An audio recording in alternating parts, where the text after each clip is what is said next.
Hi there and welcome along to the latest edition of the England Golf Podcast. My name's Ian McFarlane, thanks for joining me for another busy episode. This month's podcast features legends of the game: Tiger Woods, Jack Nicklaus, Arnold Palmer, Greg Norman, Sir Nick Faldo, Justin Rose and Luke Donald. Well, okay, there's a little bit of artistic licence there, but what is undeniable is that two of our guests, at both ends of the elite amateur golf age spectrum, have personal stories to tell about these superstars of the game.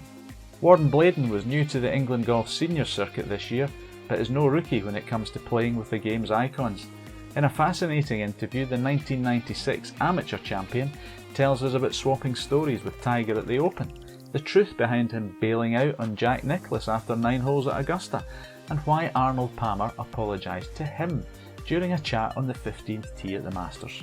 The new kid in the block is England boys squad player Harley Smith, who doesn't want 2021 to end. The 16-year-old won a Clutch Pro Tour event, lifted the Carris and McGregor trophies on back-to-back weeks in July, and earlier this month won the Telegraph Justin Rose Junior Golf Championship by a staggering 13 shots at Walton Heath. Harley tells us what he learned from 6-time major winner Faldo during a casual round earlier this summer, and why Rose might be deaf in one ear after having to listen to Harley chirp at him for 18 holes during the BMW PGA Pro-Am at Wentworth. We also check in with Mark Bliesdale from Pleasington Golf Club in Lancashire.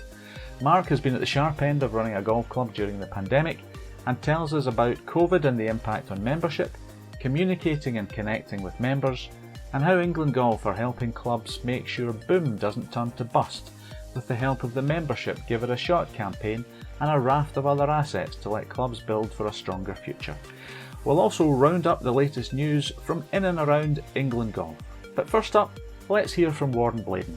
At 16 he was an England international, by his mid-20s he drifted away from the game, and by 30 he was back and winning the R&A Amateur Championship at Turnberry and booking his place at the Open and Masters. There then followed some adventures on tour before he drifted into the shadows again.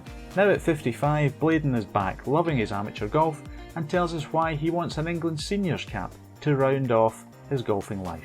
I caught up with Warren at the recent senior men's county finals, where he represented Warwickshire, and began by asking him how he'd enjoyed his first year as a golden oldie. I have enjoyed it. Yeah, it's been very good actually. I didn't play a lot. I haven't played a lot just because of family commitments also and working. I know a lot of the guys are sort of semi-retired or retired, so I could only fit a few in. But what I played in, I really enjoyed. It's nice, and I did okay in a few, so it was pretty good. We saw you for the first time at Blackmoor in Army for the senior men's amateur. You finished third there, came quite close. Did you? Yeah. How did you feel about that? Your first event and coming so close to winning. Yeah, I was surprised actually. I mean, I hadn't played either of the courses and didn't go for a practice round, so I couldn't fit that in with, obviously, like I said, work commitments. So I just turned up and played, and I just scraped it round and just tried to grind out a few pars. And I did have a chance to win, but I got off to a dreadful start in the third round. I can't remember what it was, maybe double bogey or something, and then got myself back in it with a few birdies, and I hit one bad shot where I needed to hit a good one, which was disappointing. That was on, I think, the par 3 about 15 or 14 or 15, which I thought to myself, hit a real good shot here and I'm right in it, and I hit a poor shot unfortunately, so that threw it out, and then I made a good finish, hit a good couple of shots in and had a chance for a birdie on the last and just missed, so I think I finished 2 behind, I think. Were you aware that when you came on the senior circuit this year, your name obviously raised a few eyebrows? People know you from the past, being a former amateur champion and things you've done previously in your golf career. Were you aware that when your name appeared in a sheet it was causing some ripples, if you like? Not overly, no. I mean, I wasn't sure if anyone would remember because I've sort of been off the scene for so long. I mean, obviously none of the younger guys really know or anything. They'd have to look it up, but some of the seniors perhaps they knew. Which when I got into the first and second round and saw some people I remembered and they knew, and I think then I realised they were saying, "Oh, yeah, nice to see you here," and I think they might have to play a bit better, but they don't realise I haven't played that much, so I don't think they were overly worried. But it's nice. It's nice to be in it. Are you enjoying golf as much as you've ever done? Because there've been periods in your life where you've fallen in and out of love with the game, hasn't there? Yeah, I wouldn't say I've ever really fell out of love with it. It was obviously when things go well, it's nice. But I do enjoy the competition side. But there was a spell where I was playing tournaments I didn't enjoy playing in because of the time they were taking, and I'd have to say some of the people I was playing with as well they weren't very good players. I'm not going to name names, but they weren't good players, but they were playing like they were on TV, and it was just taking forever, and it wasn't enjoyable. So just to take you back for people who don't realise what you did earlier in your career, when you were prodigious talent as a teenager and tipped for the very top. When you look back at that now, do you look back fondly at that? Do you look back with regrets that maybe you didn't get to the level that people tipped you to get to?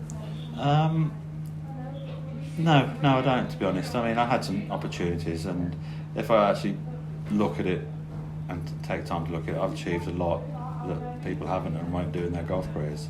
And there's a very, very few that make it to that top level and succeed to those standards and those heights. I mean, people judge it by how much money you earn and stuff like that, but I've played in some great tournaments, travelled the world, lucky enough, and had a great time. And I can't say I've had any regrets. I played with some wonderful players, Nicklaus, Palmer, Ray Floyd, Norman, all those old greats, and there aren't many people that can say that. And I even played with Tiger Woods and things like that. And I'm just going to bend down and pick up some of these names that you've dropped, yeah, if that's okay. Well, I've got to throw them in there. There's a few memories I've got, but But these are great memories. You talk about those names.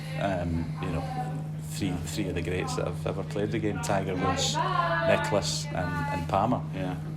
You played with Tiger a practice round at Lytham. Yeah, is that right? In '96. It was just before he won everything, but he'd won the amateur 2 or 3 times. So I mean, he's obviously a wonderful player. Yeah. At that point, you were the amateur champion, and he was the US amateur champion. So you had things in common. Do you remember conversations? Yeah, we spoke most of the way around. He was real nice to talk to, and then got on, shook hands at the end, and I actually saw him in the Australian Masters in the January or February after the Open, so that was July, wasn't it? And he was playing behind me, actually in the group behind, so we said hello again. But at that time he'd already won on the US tour, so there was a huge gallery.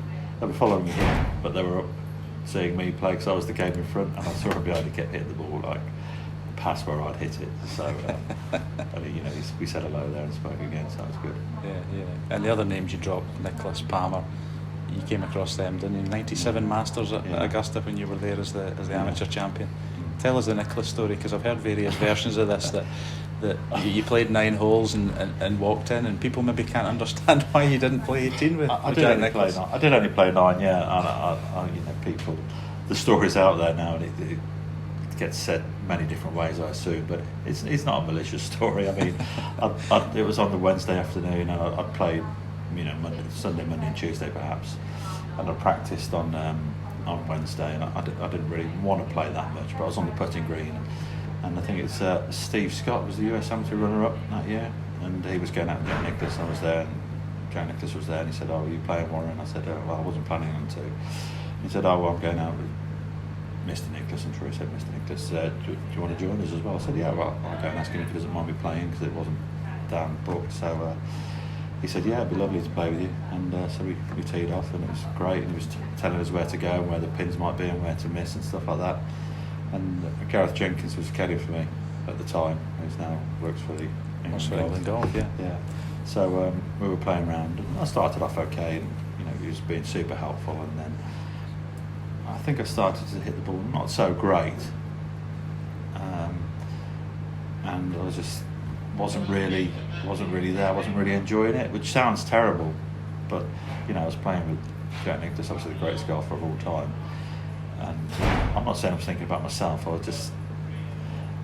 wasn't really feeling it, and I was speaking to him, and I said, "Yeah, I'm struggling a bit," and he said, "Yeah, it's fine, just play and stuff." So I said, "Yeah," and then I got to the 9th tee. I had an okay drive, from what I remember, I believe, and I said to Gareth, "I think I'm going to have to go in, because I might struggle a bit on the back 9, and I don't want to just hack it out here just for the sake of being out here." Yeah. So I walked up to him down the fairway and said, "Mr. Nicklaus, I'm struggling a bit. I'm feeling a bit tired as well, because I was a bit pulled out. I think I'm going to walk in after 9, pack in." And he said, "Yeah, not a problem. It's been wonderful to play with you, and best of luck." And then, we shook hands on the 9th green, I went in, and then I dropped 7 shots on the back 9 on the next day. So I think that's my penance. But the way you tell it is a lot more favourable, because people just say, "Oh, how can you walk in after 9 when you're playing with Jack Nicklaus?" But there's a lot of sense in what you say. And of course, the following day, you tee it up with Arnold Palmer. Yeah, I mean, to play with Nicklaus and Palmer around Augusta is just fantasy golf, isn't it? It was fantasy golf, and I have to say Arnold Palmer's tremendous man, a real tremendous man. He'd just come out of surgery, I believe, maybe he was early 60s, and he still could hit it and played, and we got applauded onto every tee and every green, doesn't matter where you hit it, so that was phenomenal. Because that was the last year it was 2 balls as well, and then they rejigged it for the second round on score. So there was one point, we're on the 15th tee, and there was a bench there and we sat down because we had to wait, and we were just chatting together, and he actually said to me, he said, Warren, he said, I'm sorry I'm not playing that well, and I hope I'm not bringing you down to my level, because you've been playing quite well. And I said, don't be ridiculous. I said, I'm playing with Arnold Palmer. He says, I'm getting applauded for every shot I hit. And so are you. I said, there's nothing better than this. And he said, that's really kind of you. He said, I just didn't want to, let you down, because he didn't want to play bad, you see, and he was struggling a little bit on the back 9, but it was just an unbelievable thing to say. These are memories that you can never erase, are they? People say, "Oh, you didn't do this in your career, you didn't achieve that." But how many people have played with Nicklaus and Palmer at Augusta and got to enjoy the occasion? I played Augusta on my own as well. You could fly over beforehand and play, which I did. I was the only one on the golf course one day. I played with Ray Floyd the second round as well, so another legend. Yeah. When you look back in your career as a whole, have you enjoyed it? I have enjoyed it, and I don't think it's over just yet. Yeah. Sorry, I was writing you off too early there. That's the kind of person I am. I keep saying to my wife, Caroline, I said, I still feel I've got one more thing in me. I said, I still feel I've got something else, which is going to happen. Whether it's wishful thinking or not is one of those. But I still think I can do something, whether it's in the senior game or even in the men's. I just think there's something in there. So I'm nearly playing really well. Maybe I'm just coming to the end of my career, but I'm nearly playing well. Maybe I'm just gradually drifting off, but I think there's still something. Just talking to you earlier, we mentioned the prospects of playing for England, and that is something that is still dear to your heart, and it's still an ambition. It is, definitely. Which is great for people at England Golf to hear that you're still motivated to try and push to get in the senior men's team and represent your country. Yeah, I'd love to play for England again and wear the badge and play in the senior men's team. I'd like to get in the men's team, but I don't think that's going to happen. Perhaps just a little bit on that. Well, never say never. Well, no, yeah. I play with some of the young guys, and they're pretty special, I have to say. Because you played boys golf for England many moons ago? Yeah, and I played men's. I was in the same team as Luke Donald. Yeah, so it was a good experience. That's another name you're dropping? Another one, yeah, another one there. They've all moved in different directions, I'd have to say. Yeah, but your first year as a senior, just to get back to that, you've enjoyed it, and there's hopefully more to come in 2022. Yeah, I have enjoyed it. It's been condensed this year, and I've probably not played as much as I would like to have, because, like I said, the commitments, family commitments and other things. But the events I played in, I performed reasonably well, and in the British seniors at Ganton, I was a little disappointed there, because I played solid. It was a tough course, and I got it going in the last round and let it slip over like the last 6 holes. Not by playing bad, but I wouldn't say bad breaks, but just hitting the wrong shot. Not a bad shot, but the wrong shot, which was a little disappointing, because I had a chance to finish second there or something like that. Came in 7th, I think. You seem pretty laid back on the golf course. You seem as if nothing really bothers you that much. Do we misread your character? No. Is that the way you are, or is there that inner steel and desire that you maybe can't see? A little bit that way. I mean, I always want to hit the best shot I can, and I know I'm going to hit bad shots, but I just don't want to hit dreadful shots and give too much away, especially in match play. I mean, I struggled this afternoon, but managed to scrape through. This morning we had a good game. We started scoring well, and no, it's just, you can't let it bother you. You just got to move past it. And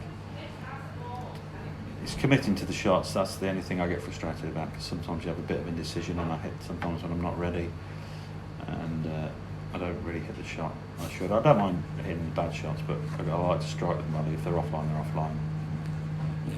Yeah. You played for Warwickshire in the men's county finals and now in the senior men's county finals, but one thing that tickled me was talking to some of your Warwickshire teammates from the men's squad, got Sam Easterbrook and Seb Cave, who are, I think, 16 and 17 respectively, and you know, they don't remember you in your heyday, but they were saying, oh yeah, the last time Warwickshire won this event, you know, Warren was playing, and it was 1990, which is a ridiculous amount of years before they were even born. How does that feel when you're playing in teams when, you know, you're the old man, if you like, and you've got these kids coming up? Do you enjoy that? I did. It was nice. If the, you know, if I played a practice round with Sam and Seb, and they hit it lovely, and you know, we had a good time out there. And if they, you know, learn anything from me, then that's wonderful. It's just I was plodding it around the golf course, and they were in it really well. And you know, they said they enjoyed it, and try and give them a bit of knowledge that I may have picked up. But I think when I played in '90, you know, I would have been 24 or something like that.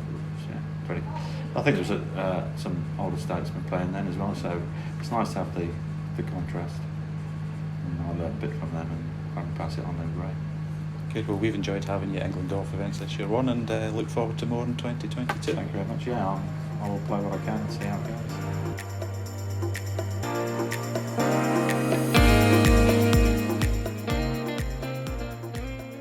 Interesting stuff there from Warren, and you wouldn't bet against him getting that England cap in 2022. Now, if Warren's approaching the twilight of his competitive career, Harley Smith is part of England's bright new dawn.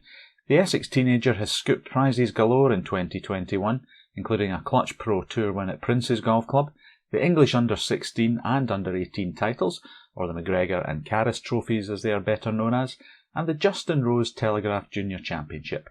Harley also helped England's juniors win the home internationals and played in the Jacques Leglise trophy for GB&I.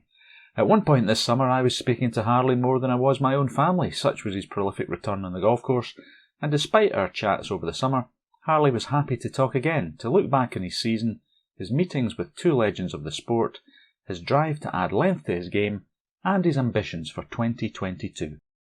Harley, when we look back at 2021, it's been quite a year. Can you talk us through it? Yeah, it's been a great year, from start to finish really. My first event this year, obviously a Clutch Pro Tour, and expected just to come out and try and finish somewhere up the top, and ended up winning that. So got off to a very nice start, and then just kind of played really solid throughout the year. Picked up obviously 2 wins on the way. So yeah, I'm very happy with the year. So when you start the year playing a pro event and you win it, and you then go on, you won the Caris and the McGregor back to back in a memorable week in July. Can I put into words what that means to you? It means a massive. It means a massive amount to me. To win both the events, to win one of them is big, and then to win both of them is obviously huge. Especially obviously, as the only one to do it is Justin Rose, which to be fair I didn't know until like the final round of the Caris when you said in our interview. We kept that away from you just in case you get nervous. yeah. So I obviously didn't know, but I was just both of the weeks I was very from start to finish. From both of the weeks I was very determined to. I know I could compete, and once I won the McGregor Trophy, my mind was straight onto the Caris Trophy, and I was just very focused on trying to win. The golf you played for that 10-day spell, the McGregor and into the Caris, was incredible. Is that the best golf you've played? I'd say so, yeah. Obviously on a scoring 100% because I was 21 under for the 2 tournaments together. So as a scoring, yes. But I have played some better golf where I haven't scored as well. Like in the British Amateur, I played some really good golf to make the cut, and then through the match play stages, beating some good players. So I have played better ball striking events. But them 2 events, I just got the ball around and held some more putts, and that's what got me my score. Now, you're still only 16, so you've got a whole lifetime of golf ahead of you, but you've already achieved so much in a short spell of time. Do you have to pinch yourself sometimes when you think how far you've come in the last 18 months, 2 years? Yeah, I got a good team around me, so they keep me grounded. I don't always try and get ahead of myself, so just stay level-headed, and once I've done well, it's kind of back to the grind and get back on the range with my coach and just get back working and try and do well on the next event. That's all I try and think of, is just keep putting yourself up there and let things happen. You had a couple of highlights as well away from tournament play. Prior to the RNA Boys Amateur down at Royal Cinque Ports, you get the chance to play with Sir Nick Faldo. Yes. Which is not too bad. Now, you're a little bit young, you don't remember Sir Nick in his heyday, but I certainly do, and lots of people who listen to the podcast will. 6 major titles, 3 Opens, 3 Masters. Probably the best English golfer to ever have played the game. Yeah. So when you tee it up alongside him and get the chance to play 3 or 4 holes with him, what's that like? It was unreal. Gained so much experience from the things he said, and I've definitely taken them on board into my events that I've played this year, and I'll certainly keep doing them because when you play with a guy that's done as good as he's done in his career, you've got to take it on board, I think, if you want to be the best. So I certainly took that on board, even though it weren't many holes, but it's still enough to keep your brain in gear, so it was really good. One thing that Nick Faldo was always famous for was grinding away. He practised and he practised and he practised, and he kind of broke the mould in that sense, and became an athlete, one of the first golfing athletes, if you like. Is that something that you're dedicated to as well? I mean, do you like the grind of the practice range? Yeah, I do. I think that you've got to work on what you need to work on. Like, if you're driving it badly, then work on your driving. There's no point, if you're putting well, working on your putting, because you need to work on the things that you're bad at. So, yeah, that's where stats come into play. I'm quite deep into stats, and I look at them quite a lot. So if I can see my putting is not great, then I'll work on my putting, and I'll work on it quite hard. I'll make sure that I'm doing drills and doing it productively to try and get better. The other name that we mentioned earlier was Justin Rose. When you won the Caris and the McGregor back-to-back, you became the first person since Justin Rose in 1995, I think it was, when he did that as a teenager. And Justin Rose contacted you immediately after you won at Bristol and Clifton just to pass on his congratulations. But since then, you've had a chance to meet him and play with him. Can you just talk a little bit about that? Yeah, it was at the BMW at Wentworth in the Pro-Am. I found out like a couple of days before, so I was like really excited. I actually found out, I think it was at a tournament, and my head was like a little bit, it was almost too much towards the Justin Rose, playing with him at Wentworth, and I didn't quite concentrate enough on my tournament. That's understandable though. Yes. I mean, you're playing with a guy who's a former US Open champion. Yeah, 100%. So I was like so looking forward to playing with him. And then when I got the chance, obviously, to tee it up, like I didn't really feel nervous because you're just there and playing, and I must have talked his ears off the whole way around because I did gain a lot out of that. But he was really nice, really professional. I could see things that he was doing and took a lot in, even like little notes that he was writing down, ready for the week, and how he practiced afterwards after he played. And he was really, really professional guy. Great to me. When you say you kind of chewed his ears off for 18 holes, I mean, what were you asking him? What was the things that you wanted to get from that? I was just asking, like, how did you feel when you was like winning the Olympics and things like that, and like, what did you do in practice when you was younger? Did you go through the college system when he was younger? Which he didn't, to be fair. He just stayed in this country because he said he turned pro a little bit young. He wished he turned pro a little bit later. So I just took that all on board, and me and my coach was on my bag, so he was talking to him as well, and we just gained. I think, to be fair, Dave was probably just as excited as you were, wasn't he? He was, yeah. To have Justin Rose so close by. It was like a headless chicken. Yeah, he was walking around like talking to him, and it was just a really nice day, especially when the weather was good, and the course was obviously in unreal condition as they were getting it ready for the event. So it was really, really good week. It's a huge thing for any 16-year-old to take in, playing with Justin Rose, but also playing it at Wentworth. Did you feel quite at ease in those surroundings, though? Does that give you hope for the future, that you rock up at one of these big professional events and you're able to hold your own, if you like, playing the Pro-Am in front of crowds and deal with all the things that go on? Yeah, when I was on the range, like when I was hitting my own, you get like a basket of balls, so when I was hitting the balls and then the pros were hitting balls, like I didn't see much like difference between me and them, to be honest. Like, I mean, yeah, they hit it maybe a little, like their good one's really good, but their bad one is they're still human at the end of the day. Like, they still hit bad shots. That's the one thing that I found. But some of the things that I did find is how professional they were when they like doing their drills. So straight away when they go on the putting green, it's just they get their drills out and they're straight down and doing their work, not just putting to a hole. Do you know what I mean? So they just do things like that. But when I was hitting balls and playing with even with Justin Rose, I didn't feel out of place. But the one thing that is a lot different is how athletic and how well they are mentally and physically. Just 4-round golf all the time. They're always in the gym, so they're always making sure they're flexible. So that's what I learned. Did you chat about the McGregor and the Caris, the fact that the two of you had won it? We did a little bit. He obviously said, how did you get on in the event and where was it played? And then he tried to remember where he played his and things like that. But then we were just talking about like loads of different things and just different shots. How did he play different shots? And yeah, it was really, really good. You're obviously dedicated to your sport. I know you've just finished school, sat your GCSEs, and now the kind of focus is on golf. But when you're with your mates, some of whom might not play golf, what do they think of the fact that you're rocking up and playing with Sir Nick Faldo or Justin Rose, who they will identify with more? Yeah, they're... Is it a bit weird?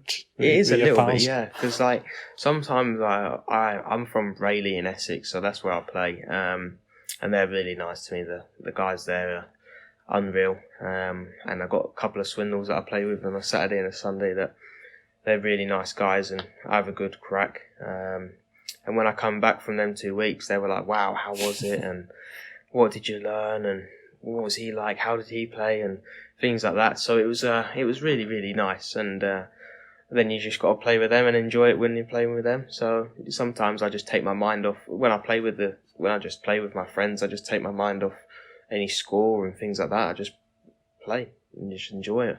Yeah, that's the way to do it. It keeps you grounded as well, I suppose, when you're just playing at your local club with either juniors or maybe other adults that you've played with for a number of years. Yeah. Looking ahead to 2022, what's the ambitions? You're in the England boys squad again, so there'll be opportunities there to travel and play team events. But what are you looking to get from the next year? I'd like to try and get a bit bigger and a bit stronger.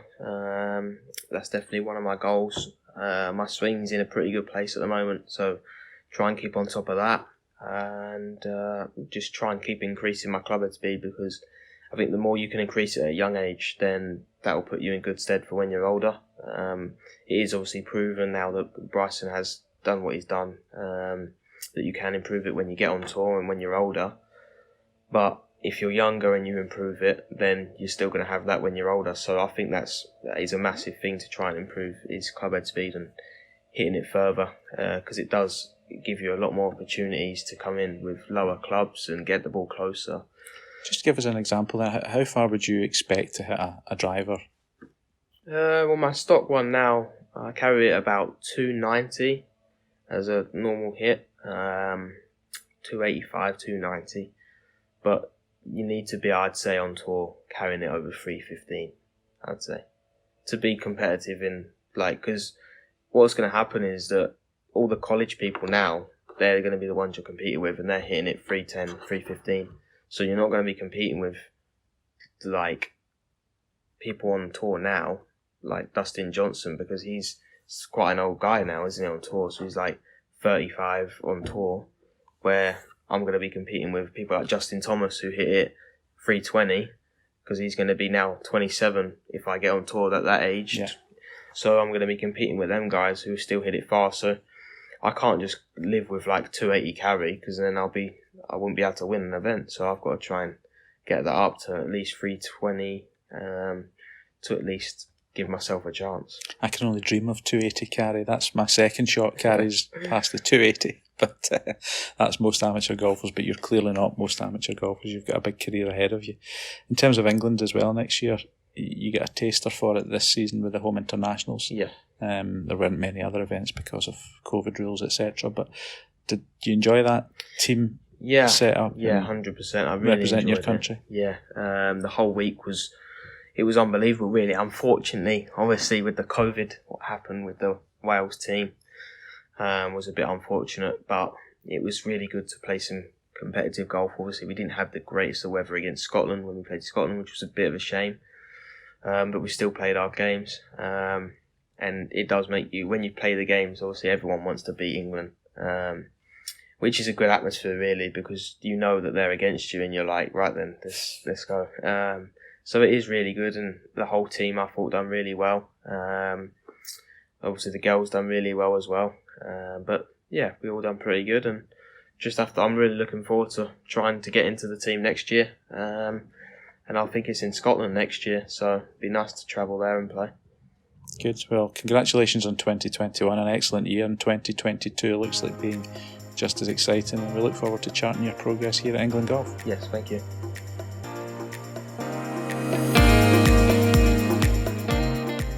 Interesting stuff from young Harley there, still only 16, but with such a bright and positive outlook, and a young man with a very exciting future ahead of him, I'm sure you'll agree. Okay, good stuff from Harley. Now let's get up to date with the latest news in and around England Golf. 42 years on from their only previous win, Gloucestershire have earned the title Men's County Champions after victory in the national finals at Remedy Oak Golf Club. Captain Gary Ward and his team pipped BB&O to the trophy after a thrilling 3 days of competition at the spectacular Dorset venue. Congratulations to Gloucestershire's Haider Hussain, who ended the event with a 100% record from his 3 foursomes and 3 singles games, and who was ably backed up by his teammates, including Nick Day.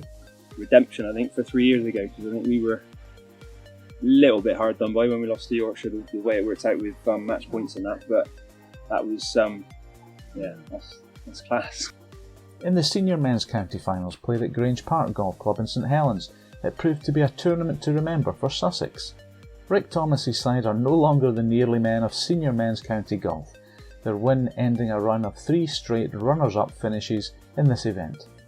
A draw with Yorkshire was followed by wins against Warwickshire and Dorset, and gave Sussex their first title in an event which, ahead of play, was cut to 2 days rather than 3 because of predicted adverse weather.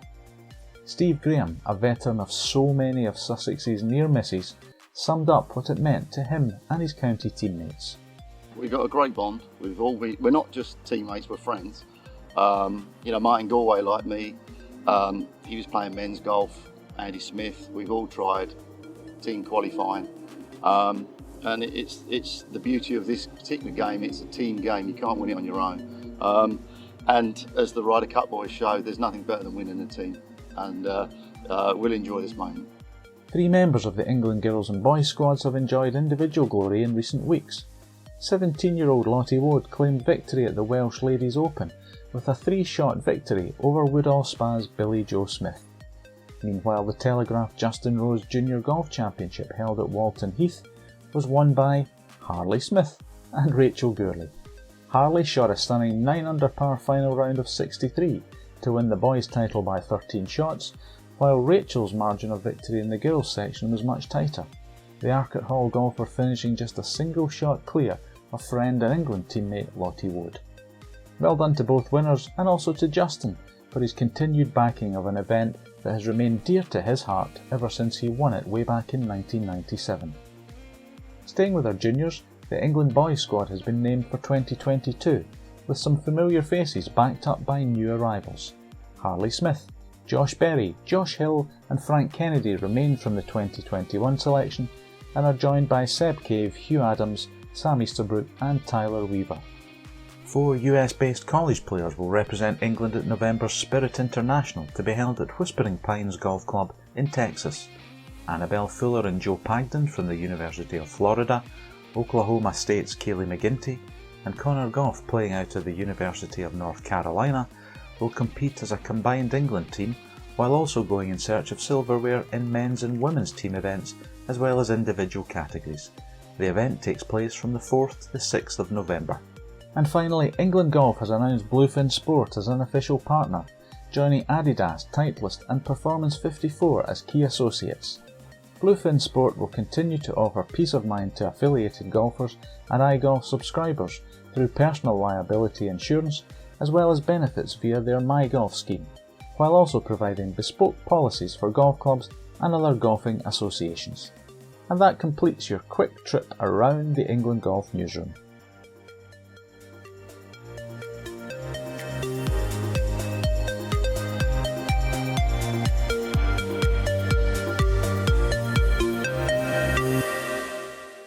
Now, golf clubs, like all businesses, have faced unprecedented pressures in the last year. Pleasington Golf Club in Lancashire is typical of many clubs who have had to face the problems caused by 3 national lockdowns. But the club has survived what we all hope is the worst of the storm, and has actually found new ways to connect and engage with members. Helped by initiatives such as England Golf's Give It a Shot campaign to help clubs with recruitment and retention, Pleasington is a club looking forward with confidence to the future.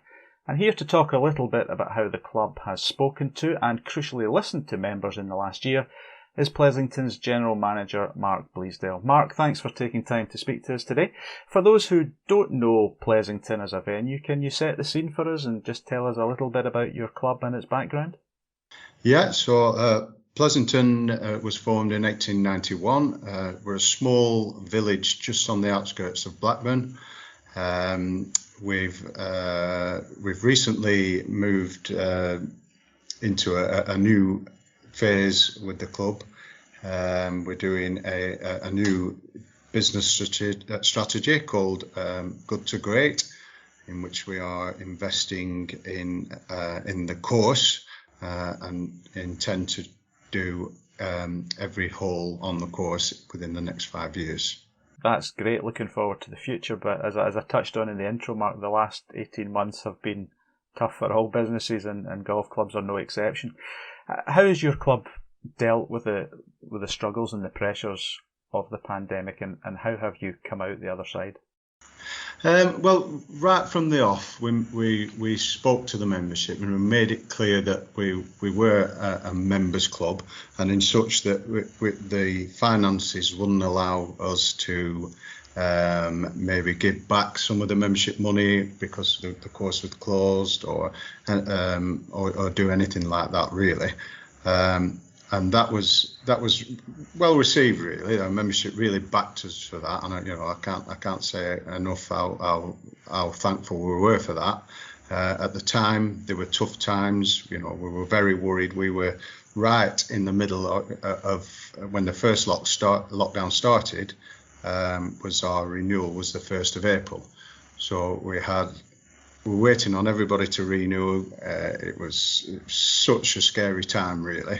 But thankfully, our membership backed us. They did renew, and then when we kept talking to them. We kept giving them updates from the course, what our greenkeepers were doing, the ones that were allowed to stay on, and we kept them informed. And we straight away, I think what I would say is that our board jumped straight on this. They were fantastic. And they helped put together a strategy to get us through this, to save money, and obviously along with what the government help, I think it really saved Pleasington Golf Club.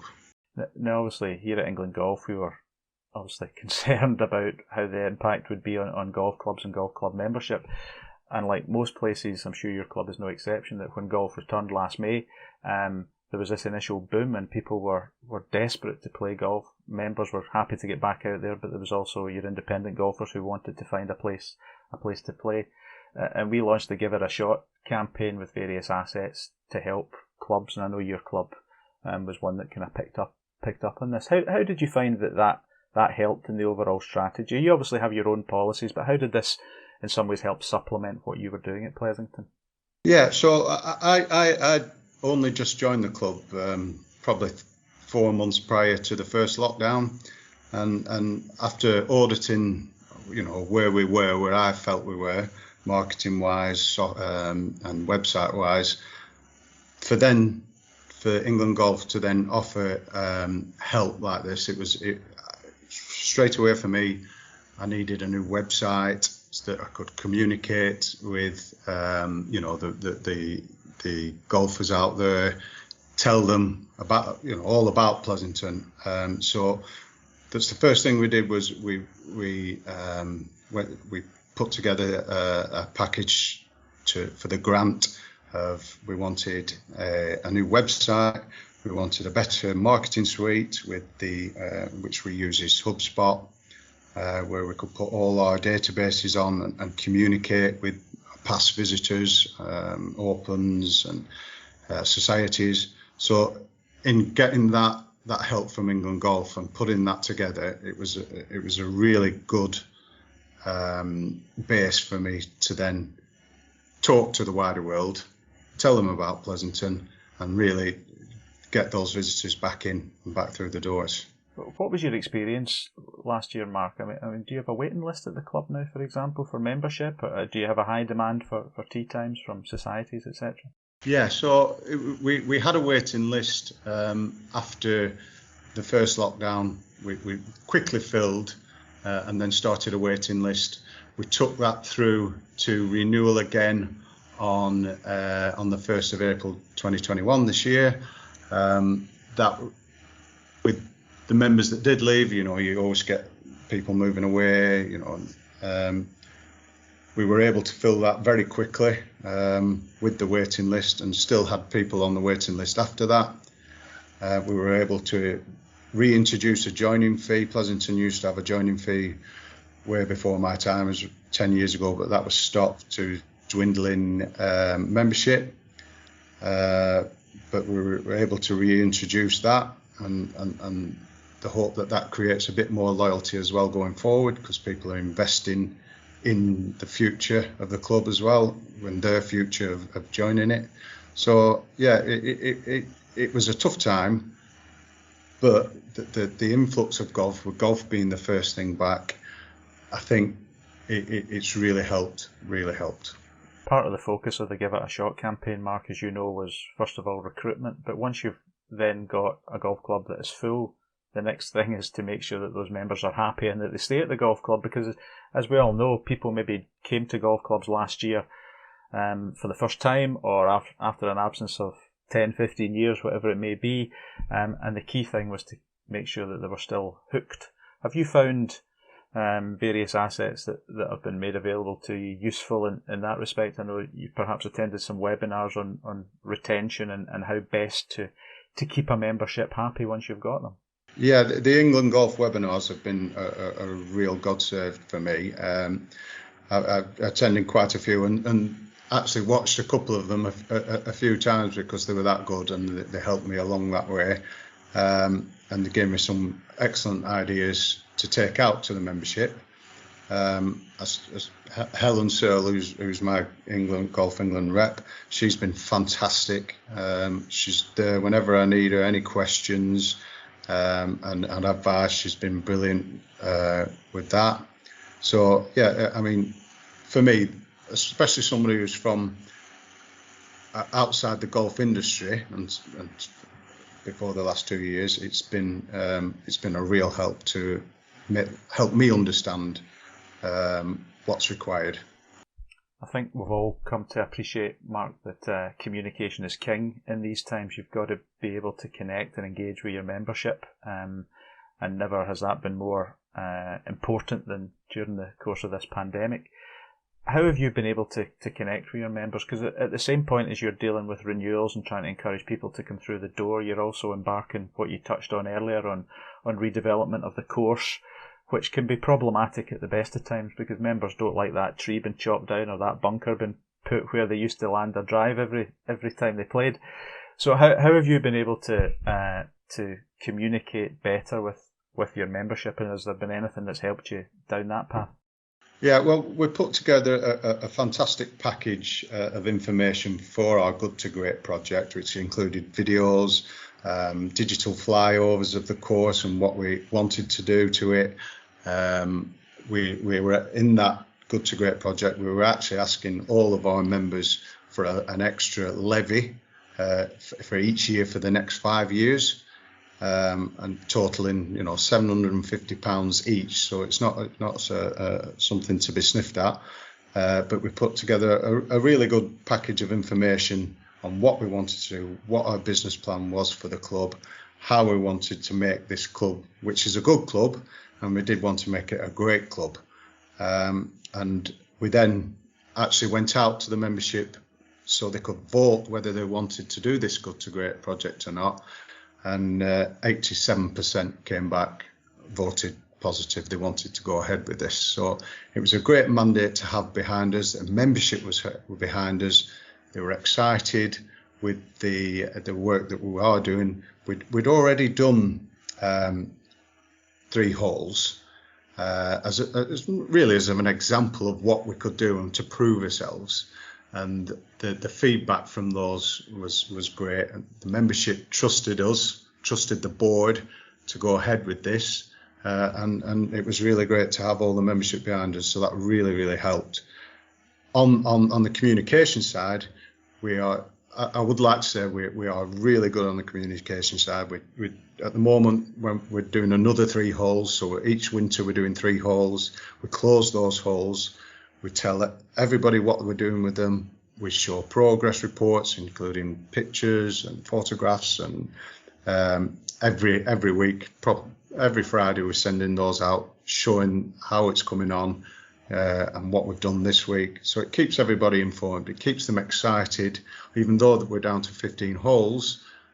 They understand that where we're going. The bigger picture is in 4 or 5 years' time, we'll have a course that will be phenomenal. Absolutely, sounds good, Mark. Can you tell us a little bit about the Players First survey, which I know is another thing that you're looking at and using as part of your communications to the wider membership? How did you get involved in that, and how does that work, and what benefits do you think will come from it? Well, it was Helen Searle again from England Golf. She informed me about this software.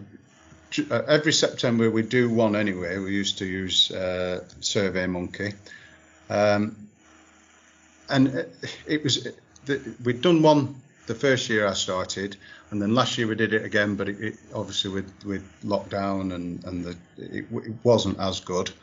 And I always felt we were missing something when we'd completed a survey and how we got those results back to the membership. So Helen told me about the Players First software. I had a demo with her.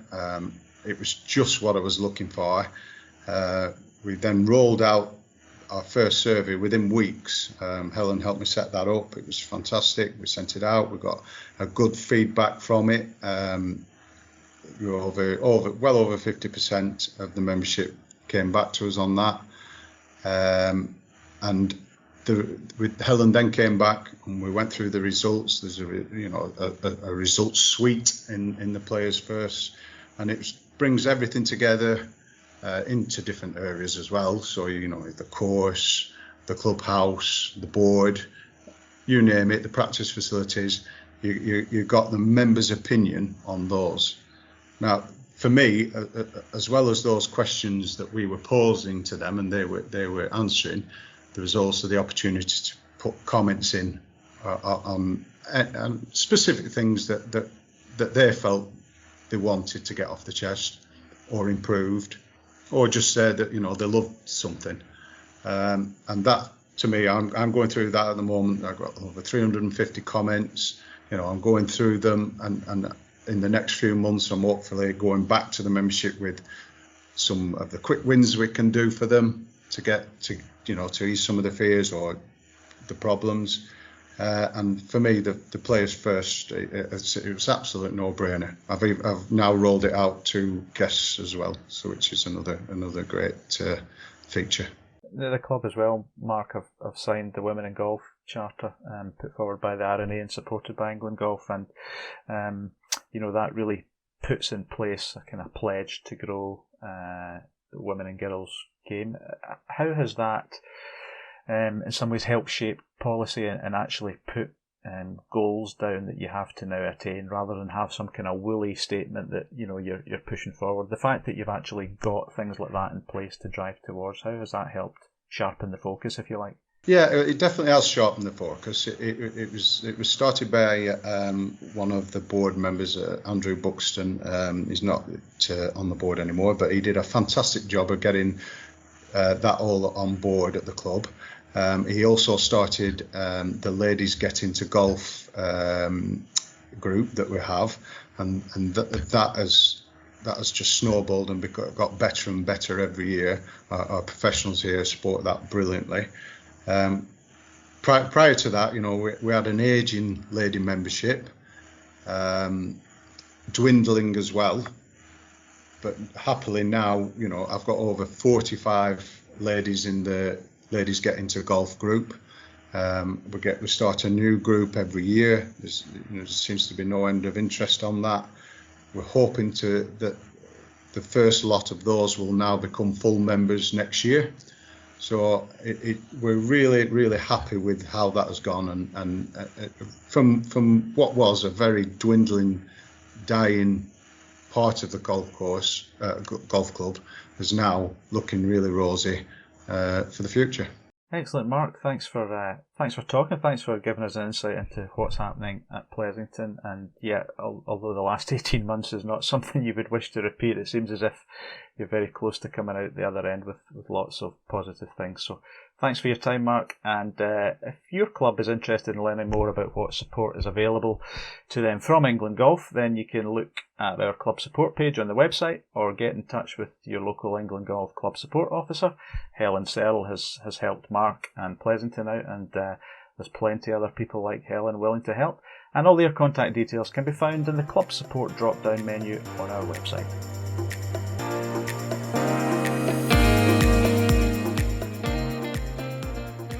Okay folks, there you have it, another episode of the England Golf Podcast in the can. As always, thanks to my guests, Warden Bladen, Harley Smith and Mark Bliesdale, and to you for joining us on a meander down the fairway of life. Remember, you can keep up to date on the latest happenings by following England Golf on Twitter, Instagram, Facebook and LinkedIn, and by checking out our website at www.englandgolf.org. Until the next time, enjoy your golf, bye for now.